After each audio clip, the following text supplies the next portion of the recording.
Gym versus अखाड़ा। ये video कोई comparison video नहीं है। अगर तुम इस इंटेंशन से यहाँ आए हो कि मैं जिम को नकली बॉडी बनाने वाला बताऊंगा या फिर अखाड़े को आउटडेटेड बता के उसे गवार लोगों की चीज बता दूंगा, तो तुम लोग ये वीडियो यहीं पे क्विट कर सकते हो। लेकिन अगर तुम इस वीडियो पे आए हो रियल नॉलेज गेन करने के लिए, डिफरेंट एक्सरसाइज के पीछे रियल साइंस जानने के लिए कि कौन सी एक्सरसाइज क्या काम करती है और तुम्हारे लिए क्या बेटर रहेगा, जिम या अखाड़ा, तो तुम इस वीडियो को कंप्लीट देख सकते हो, क्योंकि 10 मिनट के अंदर मैं तुम्हारे सारे डाउट क्लियर कर दूंगा। ये मेरी गारंटी है। Let's start the another rebellious video of fitness industry.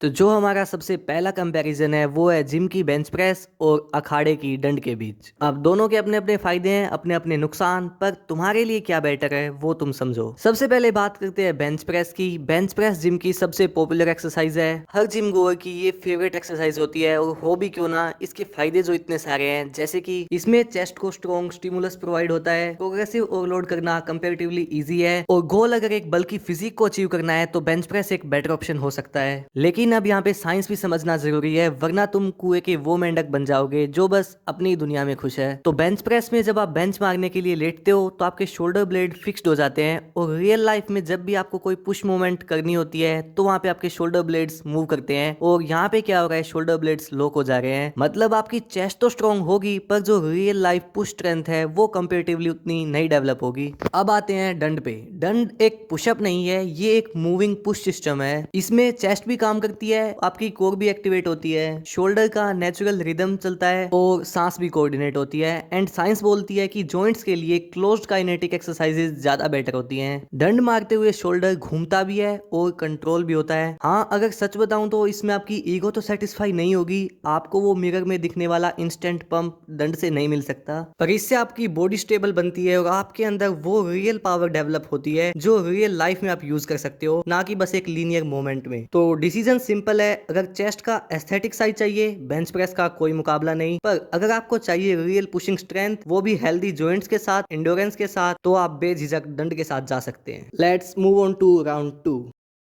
अब बारी है लेग्स की। बारबल स्क्वाट को किंग ऑफ एक्सरसाइजेस बोला जाता है, और ये बात कोई हवा में नहीं बोली जाती, इसमें रियली बहुत ज्यादा पावर है। इसका क्लियर डोमिनेंस है, हैवी लोड, नर्वस सिस्टम को स्ट्रॉन्ग करना, और एथलीट्स के लिए सबसे ज्यादा यूजफुल चीज। पर अगेन समझदार वही जो सिक्के के दोनों पहलुओं को देखने के लिए तैयार हो और नॉलेज को एक्वायर करने के लिए तैयार हो। तो बारबल स्क्वाट में स्पाइन कंप्रेशन होता है, और अगर एंकल और हिप की मोबिलिटी थोड़ी भी कम हुई तो नी और बैक इंजर्ड होने का पूरा पूरा खतरा यहाँ पे रहता है। ये एक्सरसाइज जितनी पावरफुल है उतनी ही प्रॉपर फॉर्म और रिकवरी भी डिमांड करती है। तो अगर आप कोई एथलीट है या कोई स्पोर्ट्स करते हैं तो ये आपके लिए बहुत इंपॉर्टेंट एक्सरसाइज, आप इसको बिल्कुल भी नेग्लेक्ट नहीं कर सकते। तो अब बात करते हैं बैठक की। बैठक स्लो है, फ्लैशी नहीं है, इंस्टाग्राम फ्रेंडली नहीं है, मतलब इसे मार के आप कोई शो ऑफ या हवाबाजी तो नहीं कर सकते। पर बैठक एक्चुअली में क्या करती है, ये आपके घुटनों को लुब्रिकेट करती है, हिप, एंकल और स्पाइन को एक साथ चलाने का काम भी ये करती है। हाई रेप्स होने के कारण साइनोवियल फ्लूइड ज्यादा अच्छे से सर्कुलेट हो पाता है, रिजल्ट लिगामेंट्स और टेंडन्स उतने ही स्ट्रॉन्ग बन जाते हैं। अगेन यहाँ पे भी मैं कोई खुद का ओपिनियन नहीं दे रहा हूँ, ये प्रॉपर साइंस है, जिसने भी साइंस पढ़ी होगी उसको पता होगा। कार्टिलेज के अंदर कोई ब्लड सप्लाई नहीं होती, वहां पे जो नरिशमेंट होता है वो बस साइनोवियल फ्लूइड से मिलता है, और साइनोवियल फ्लूइड तभी सर्कुलेट होती है जब जॉइंट्स को मूवमेंट प्रोवाइड की जाती है। लास्ट में कंक्लूजन ये है कि बैठक आपका बेस है और squat cherry on the cake है। इसे आप वीक में एक बार यूज कर सकते हो अपने गेन्स को मैक्सिमाइज करने के लिए। तो अब आते हैं अपने वीडियो के लास्ट राउंड पे, राउंड नंबर 3। तो पहले बात करते हैं शोल्डर प्रेस की। शोल्डर प्रेस डेल्टोइड बनाता है, ये बात कंफर्म है, डेफिनेटली बनाता है। एक टाइट लुक आती है, डेफिनेटली आती है। टी शर्ट में आपके कंधे चौड़े दिखते हैं, इसमें भी कोई डाउट नहीं है। पर प्रॉब्लम कहाँ है, अब वो सुनो। शोल्डर एक बॉल एंड सॉकेट जॉइंट है, उसका काम केवल ऊपर धक्का देना नहीं है, उसका काम घूमना भी है। बारबल या डंबल प्रेस में रेपिटेटिव वर्टिकल स्ट्रेस होता है, रोटेटर कफ का ओवर यूज होता है, और साथ में टाइम के साथ मोबिलिटी कम होती जाती है। जबकि मुग्दर का सीन बिल्कुल अलग है। मुग्दर केवल एक वेट नहीं बल्कि साथ में एक मूवमेंट भी है। इसमें शोल्डर रोटेट होता है, ग्रिप स्ट्रॉन्ग होती है,